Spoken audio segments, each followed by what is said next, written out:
President Donald J. Trump was recently impeached by the House of Representatives. What does this mean for the economy, and how on earth do I think this is a good thing for the economy? Let's cover all the stats, facts, and reasons for why this will be a benefit and a boost for the economy as we go into the year 2020, all today on Young Money Investments.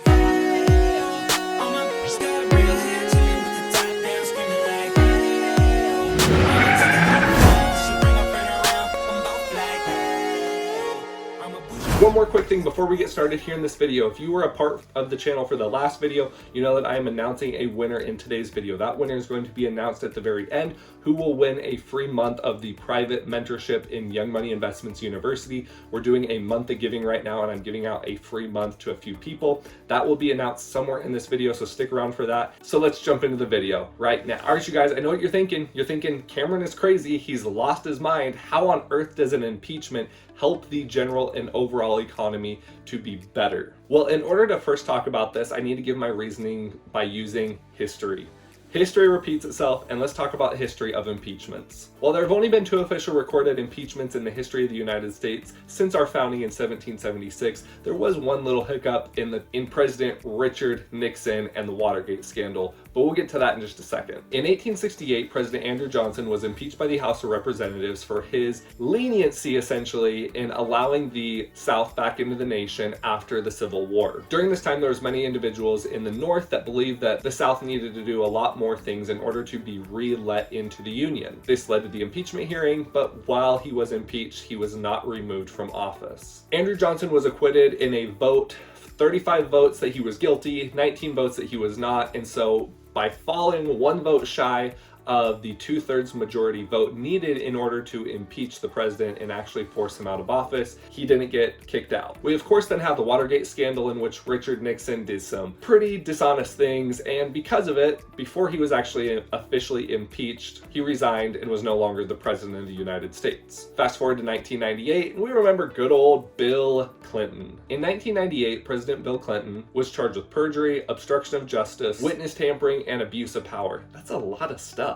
And we all cannot forget the whole Monica Lewinsky trial and when he said this. But I want to say one thing to the American people. I want you to listen to me. I'm going to say this again. I did not have sexual relations with that woman, Miss Lewinsky. I never told anybody to lie, not a single time, never. These allegations are false, and I need to go back to work for the American people.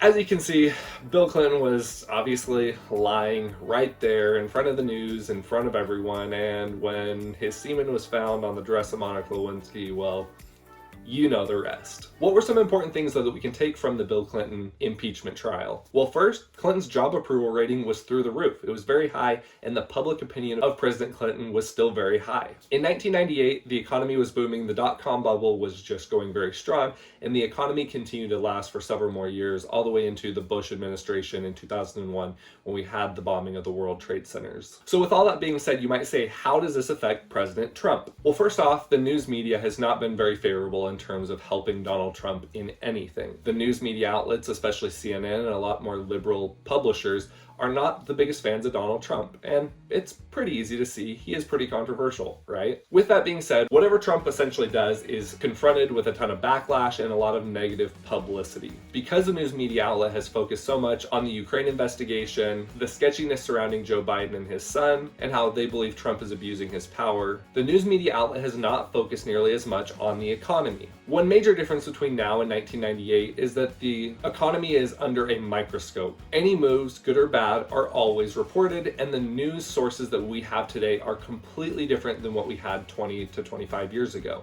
Being under this hyper scrutiny has caused a lot of people to have less confidence in the markets. Because news media outlets continue to push the recession talk, more and more people are less confident in the overall markets. And while I'm definitely conservative and slightly skeptical that this market can continue, things like a low unemployment number are very important to an economy. Housing and the rates that housing are needing to be built are good things for the economy. And in general, how is the stock market doing? When you can check all 3 boxes that those are all perfect, it's hard to go, we're doomed, we're due for a recession, there's gonna be failure, it's gonna go down. People need to take a deep breath. They need to calm down, and they need to realize that those are good factors that are gonna continue to help drive the economy. Obviously, a lot of people are skeptical with the China trade deal, and again, I'm one of those as well. But you also have to look at it from the glass half full perspective, and that is, if that trade deal does get done, which Donald Trump is a businessman, he wants to get it done. And China is hurting more than we are in this current situation. So concessions need to be made, and that deal will most likely be made before Donald Trump is booted or reelected for president. That means it's going to be done before November. So I'd love to know down below, do you believe that this is good for the economy? Do you believe Trump is going to get impeached? Why or why not? I'd love to know down below. Please leave me your comment. And last but certainly not least, this impeachment hearing is a great thing for the economy because of the fact that if Donald Trump does end up getting reelected in the 2020 election, it gives Democrats little to no room in order to continue to push, banter, and pester Republicans about trying to get Donald Trump out of office.